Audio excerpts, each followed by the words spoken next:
रात के 12:30 बज रहे थे। चारों तरफ मौत का सन्नाटा छाया हुआ था। जंगल पूरी तरह से शांत और सुनसान दिख रहा था। ऐसे में काला लबादा पहने एक शख्स हाथ में लालटेन लिए आगे बढ़ रहा था। उसके कदम सामने बने एक कुएं की तरफ बढ़ रहे थे। वो कुएं के करीब जाकर रुका और फिर उसने कुएं के अंदर एक पर्ची डाली।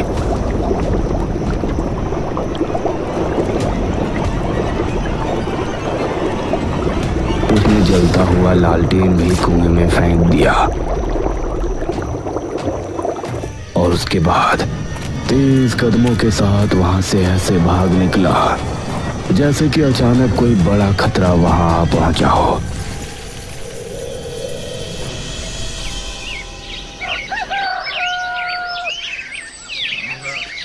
अगली शाम इसी गांव में रहने वाली एक औरत कल्याणी अपने आंगन में बैठी हुई थी। उसकी बहू आंगन में झाड़ू लगा रही थी। अरे ओ सुस्त मुर्गी, कब तक तू उसी कोने में लगी रहेगी? अब आगे बढ़कर यहाँ की भी झाड़ू लगा दे। ये सुनकर घूंघट वाली बहू चारपाई के पास आई और वहां से झाड़ू लगाने लगी और उसकी सास कल्याणी उसे देखकर मुस्कुराने लगी। उसके बाद एक के बाद एक काम वो बहू को बताती जा रही थी और बहू भी बेचारी काम करती जा रही थी। कल्याणी इसी तरह से अपनी बहू पर अत्याचार करती थी और बहू बेचारी अपने घर को बसाने के लिए उसकी हर एक बात माना करती। रात के समय कल्याणी अपने कमरे में सो रही थी। तभी उसके चेहरे पर पानी की धारा छपाक से पड़ी। अरे कौन है? इतनी रात में इतना गंदा मजाक? कल्याणी ने उठकर देखा तो उसके आसपास कोई नहीं था। उसने देखा कि आंगन में घर के बाहर से पानी बहता आ रहा है। अरे पानी कहाँ से बहता हुआ आ रहा है? ऐसे तो पूरे बरामदे में कीचड़ हो जाएगी। पानी कहाँ से आ रहा है ये देखने के लिए वो घर से निकली और पानी की लहर जिस तरफ से आ रही थी उसके साथ साथ आगे बढ़ गई।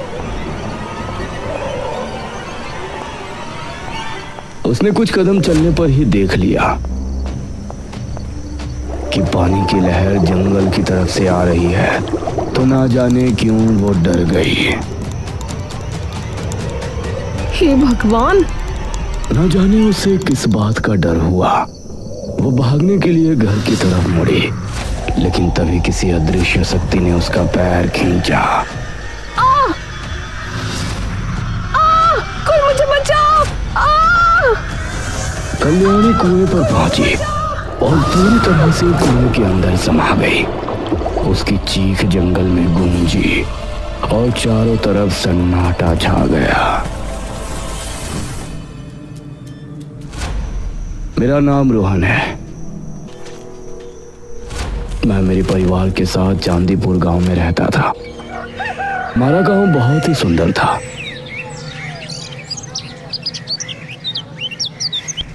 और हमें यहाँ रहते हुए किसी तरह की कोई परेशानी नहीं होती थी। मेरे दादा और दादी सरूरपुर गांव में रहते थे और वो हर महीने मुझसे मिलने आया करते थे। दादाजी, दादी जी,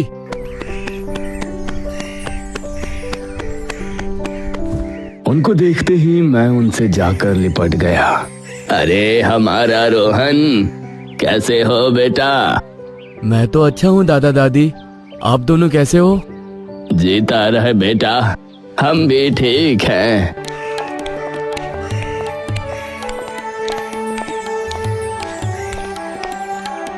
उन्होंने काफी देर तक मुझसे और मम्मी पापा से बात की और मैंने इस बार भी उनसे वही सवाल किया जो मैं हर बार उनसे किया करता था। दादाजी, मैं आपसे हर बार आपके गांव चलने की बात करता हूँ, लेकिन आप मुझे लेकर नहीं जाते हैं। लेकिन आज आपका कोई बहाना नहीं चलेगा। ये सुनकर दादा और दादी दोनों के चेहरे पर गंभीरता के भाव नजर आए और दादा बोले, ठीक है रोहन बेटा, इस बार तो नहीं, लेकिन अगली बार जब हम तुमसे मिलने आएंगे तो तुमको अपने गांव लेकर चलेंगे। दादाजी, अब फिर से? अरे रोहन बेटा, परेशान मत हो। अगर दादाजी आपको लेने नहीं आए तो मैं और तुम्हारे पापा हम तुमको दादाजी के गांव लेकर चलेंगे।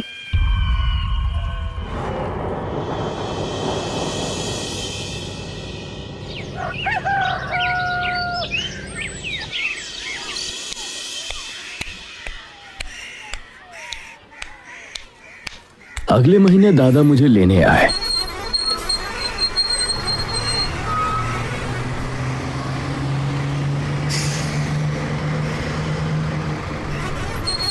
और मैं उनके साथ उनके गांव सरूरपुर आ गया। उनका गांव भी बहुत सुंदर था। पूरे दिन उन्होंने मुझे घुमाया फिराया।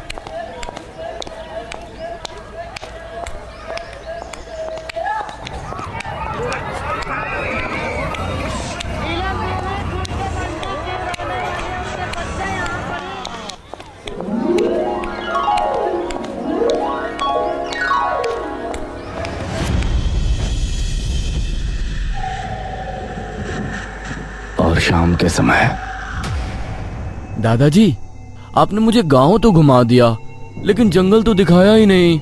मुझे जंगल भी ले चलिए ना। जंगल का नाम सुनकर दादा दादी के चेहरे का रंग उड़ सा गया और दादा बोले, अब बेटा, जंगल का क्या देखना? जंगल तो हर एक गांव का एक जैसा ही होता है। पेड़ पौधे, झाड़ियाँ, वो तो ठीक वैसा ही है जैसा तुम्हारे गांव का जंगल है। दादा मुझे जंगल ले जाने से मना क्यों कर रहे थे, ये बात मुझे समझ नहीं आ रही थी।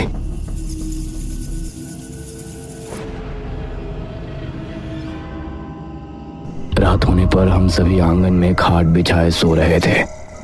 तकरीबन 12:30 बजे मुझे एक आवाज सुनाई दी। रोहन, रोहन।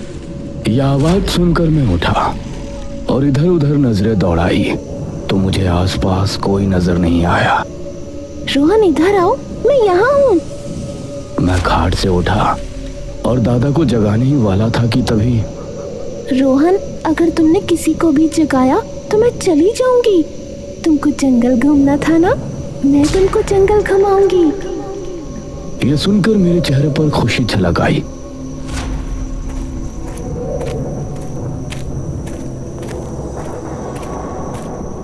रोहन, तुम मेरी आवाज का पीछा करते हुए यहाँ तक आ सकते हो। मैं जंगल की तरफ हूँ। मैं उस आवाज का पीछा करता हुआ जंगल की तरफ रवाना हो गया, लेकिन मैं जितना आगे बढ़ता वो आवाज भी दूर होती जा रही थी। आओ रोहन, तुम मेरे बहुत करीब हो। मैं जंगल के बेहद करीब था।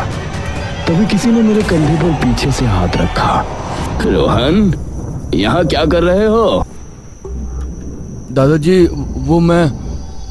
चलो घर चलो, इतनी रात में यहाँ घूम रहे हो, तुमको डर नहीं लगता? दादाजी फिर से मुझे घर ले गए।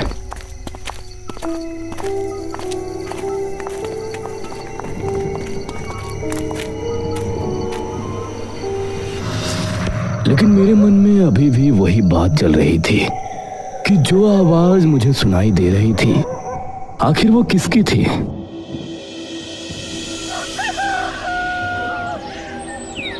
अगले दिन शाम होने पर मैंने एक चाल चली।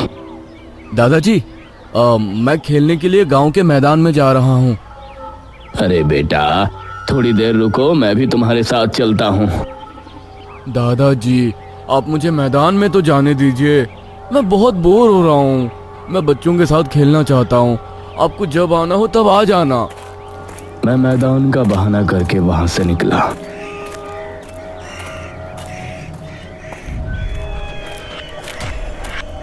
शाम ढलने लगी थी और अब मध्यम अंधेरा शुरू हो गया था। मेरे कदम अपने आप ही जंगल की तरफ बढ़ रहे थे। तभी मेरे सामने एक आदमी आकर रुका। अरे, तुम तो मोहन के पोते हो ना? जी काका, आप कौन? मैं तुम्हारे दादा का दोस्त हूँ। तुम यहाँ क्या कर रहे हो? काका जी, मुझे जंगल में घूमने का मन था। आप मुझे जंगल घुमा लाइए ना। जंगल में घूमना तुम्हारे लिए ठीक नहीं है। वहाँ एक कुआं है। कुआं है? लेकिन कुआं तो हमारे गांव में भी है। उससे खतरे की क्या बात है? हमारे गांव का कुआं कोई आम कुआं नहीं है। उसके पास तो मुझ जैसे बूढ़े और गांव के जवान भी जाने की हिम्मत नहीं करते। लेकिन ऐसा क्यों काका? वो सब तुम मत सोचो बेटा, बस इतना समझ लो और जंगल में जाने का विचार छोड़ दो। और ठीक है काका। चलो मैं तुमको घर छोड़ देता हूँ।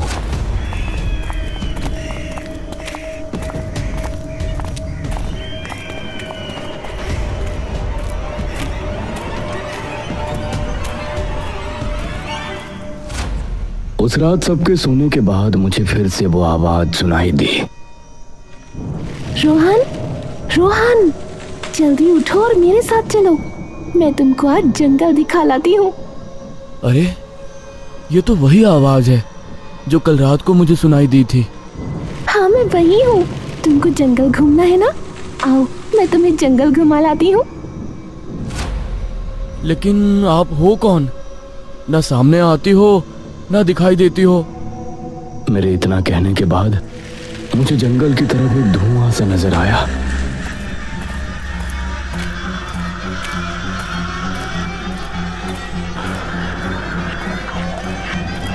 कुछ कदम बढ़ाने के बाद मुझे धुएं के अंदर एक धुंधला अक्स नजर आ रहा था, जिससे समझ आ रहा था कि वो कोई औरत है जिसने काली साड़ी पहनी हुई है। रोहन, तुमको पहले भी समझाया गया है ना कि जंगल की तरफ जाना ठीक नहीं है। एक बार फिर से दादाजी को सामने देखकर मैं डर गया। दादाजी, मैं तो बस कुछ नहीं, चलो अभी के अभी घर चलो। दादाजी फिर से मुझे घर ले आए।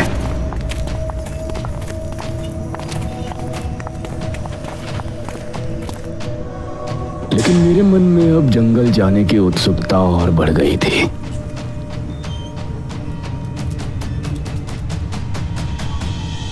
दादाजी के घर के पास ही एक वैद्य जी रहते थे। सुबह सुबह एक गुहार से हम सभी की आंखें खुल गई। वैद्य जी, मेरे पति को बचा लीजिए, वरना मैं भी मर जाऊंगी।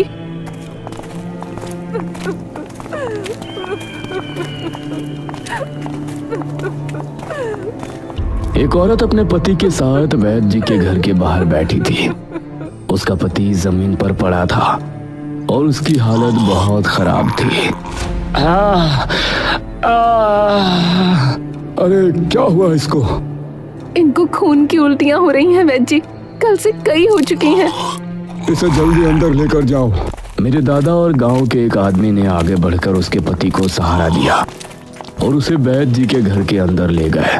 मैं भी उनके पीछे घर के अंदर पहुंच गया। ये इसके साथ कब से हो रहा है?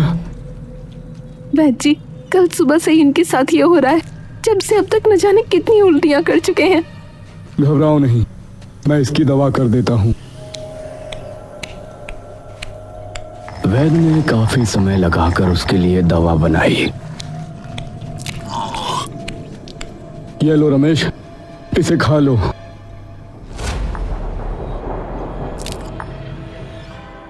दवा खाने के बाद कुछ देर बाद ही रमेश अपने पैरों पर आ गया और उसकी चीख पुकारें खत्म हो गईं। शुक्रिया वैद्य जी। इसे मिर्ची वाला कोई भी खाना मत देना। इसको सिर्फ और सिर्फ खिचड़ी खिलानी है और ये पुड़िया दिन में 4 बार इसको जरूर देना। जी वैद्य जी। चंद्रावती अपने पति रमेश को लेकर अपने घर चली गई।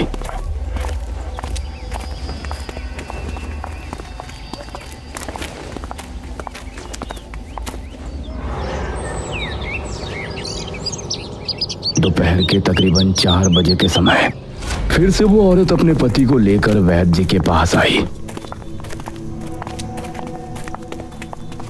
देखिए ना वैद्य जी, इनको फिर से उल्टियां आई हैं। ये कैसे हो सकता है? जो दवा मैंने बनाकर दी है वो तो सबसे ज्यादा कारगर है। ऐसा नहीं हो सकता। तुमने इसे दवाई दी थी कि नहीं? रमेश जमीन पर गिरकर तड़पने लगा और उसकी आंखें लाल लाल चमक उठी। अरे बाप रे, ये इसे क्या हो रहा है? अब वैद्य जी भी उसकी तबीयत देखकर हैरान रह गए थे। वैद्य जी, कुछ कीजिए ना। माफ करना, मुझे कुछ समझ में नहीं आ रहा कि इसे कौन सी मर्ज है। इसे अब कोई नहीं बचा सकता। वैद्य जी की बात सुनकर उसकी पत्नी क्रोधित हो गई। वैद्य, तू कहता है कि मेरे पति को अब कोई नहीं बचा पाएगा? तो देखना, मेरे रमेश जिंदा रहेंगे और मैं इनको बचा कर ही रहूंगी।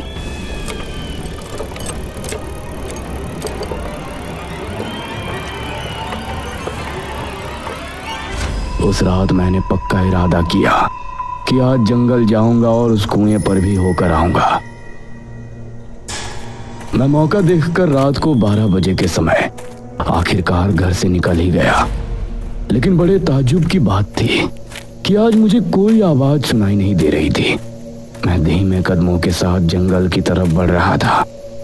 दिल में डर के साथ साथ एक एक्साइटमेंट भी थी कि आज मैं उस कुएं को देखने वाला हूँ जिसके बारे में इतने दिनों से कुछ ना कुछ अजीब सुनता हुआ आ रहा हूँ।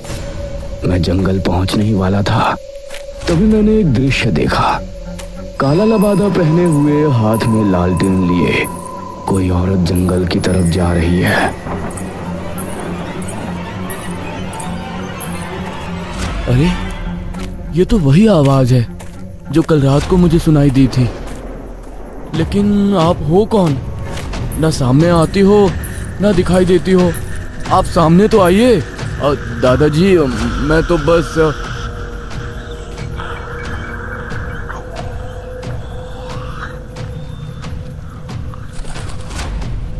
वो उस कुएं के पास जाकर रुक गई। मैं पहली बार उस कुएं को देख रहा था। उस कुएं के आसपास का वातावरण बहुत ही अलग था। यहाँ गर्मी के मौसम में भी बहुत ठंड थी। सही में हमारे गांव के कुएं के पास जिस तरह की शांति और सुकून महसूस होता था, इस कुएं के पास अजीब सा सन्नाटा महसूस हो रहा था। उस औरत ने कुएं की पटरी पर लालटेन रखा और उसके बाद अपने दूसरे हाथ में पकड़ा एक चश्मा, जो कि नजर का चश्मा लग रहा था। उस चश्मे को उसने कुएं में फेंक दिया। बाद उसने लालटेन भी कुएं में फेंक दिया और फिर तेज रफ्तार के साथ वहां से भाग निकली। उसको भागता हुआ देखकर अब मुझे भी कुछ समझ में नहीं आया। मेरे भी दिल में अजीब सा डर बैठ गया था और अब मैं भी घर की तरफ भाग रहा था। कुछ ही देर में मैं घर पहुंचा। मेरी सांसें बुरी तरह से फूली हुई थी। कुछ भी समझ में नहीं आ रहा था। तभी दादाजी खांसने लगे।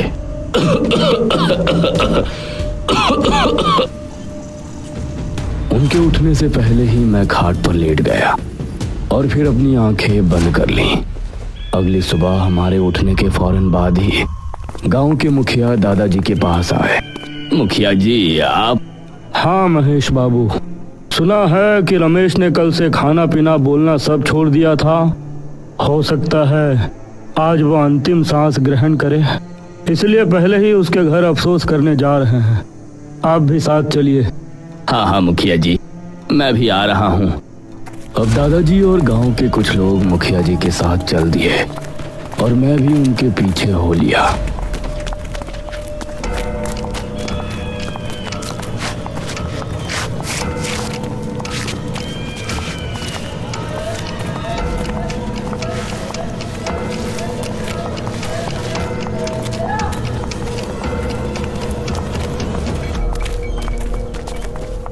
सभी रमेश के घर पहुंचे तो उन्होंने पाया कि रमेश अपनी पत्नी के साथ आंगन में बैठा हुआ है और एकदम सही सलामत नजर आ रहा है। अरे रमेश, तुम? जी मुखिया जी, आइए बैठिए। तुम ठीक कैसे हुए? ये सब तो भगवान। बस चुप रहिए। चंद्रावती ने उसकी बात बीच में ही काटते हुए कहा। मैंने कहा था ना कि मेरे रमेश को कुछ नहीं होगा। नतीजा आप देख सकते हैं। यह सुनकर वैद्य जी हैरान रह गए। नहीं, यह नहीं हो सकता। लगातार इतनी खून की उल्टियां करने के बाद कोई भी इंसान कभी नहीं बच सकता। यह असंभव है। तो क्या कहना चाहते हैं आप? यहाँ मेरे पति की आत्मा बैठी है। सरपंच जी, गांव के एक आदमी ने उंगली से रमेश के घर की चौखट की तरफ इशारा किया तो सबने देखा कि उसकी चौखट पर एक मटकी लटकी हुई है। ये क्या? उस मटकी को देखकर मुखिया और मेरे दादाजी समेत सभी गांव के लोग हैरान रह गए। ये तुमने बिल्कुल भी ठीक नहीं किया चंद्रावती, बिल्कुल भी ठीक नहीं किया। मेरे पति के बचने पर मुझे धन्यवाद देने की जगह आप लोग ये कह रहे हैं कि मैंने ठीक नहीं किया। चंद्रावती की बात से मैं भी सहमत था। भला उस औरत के पति के जिंदा बचने की खबर से सभी गांव वाले हैरान क्यों थे? मुखिया ने सबसे ना जाने क्या कहा। उस दिन से शाम होते ही गांव पूरी तरह से खाली हो जाता। सभी ने शाम में घर से निकलना भी बंद कर दिया और गांव के कुछ लोग हाथ में हल्दी की गांठें लिए हुए गांव की गलियों में घूमते और कोई बाहर दिख जाता तो उसे उसके घर छोड़कर आते।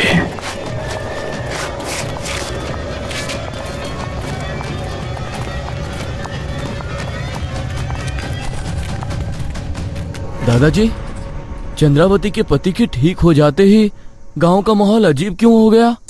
क्यों लोग इस तरह से डरकर घरों में रहने लगे हैं? मुझे कुछ समझ में नहीं आ रहा। बेटा रोहन, तुम मुझसे वादा करो कि तुम इस बारे में कोई सवाल नहीं करोगे। तुम कभी भी जंगल में जाने की सोचोगे भी नहीं। जी दादाजी। मैंने दादाजी की हाँ में हाँ मिला दी, लेकिन अब मेरे मन में कई सवाल उठ रहे थे। कुएं के साथ साथ अब मुझे ये भी जानना था कि वो औरत कौन थी और इस तरह गांव के लोग चंद्रावती को किस बात का दोषी मान रहे थे। रोहन, रोहन, मेरे पास आओ, मैं आज तुमको जंगल घुमा लाती हूँ। रोहन, रोहन, मेरे पास आओ, मैं आज तुमको जंगल घुमा लाती हूँ।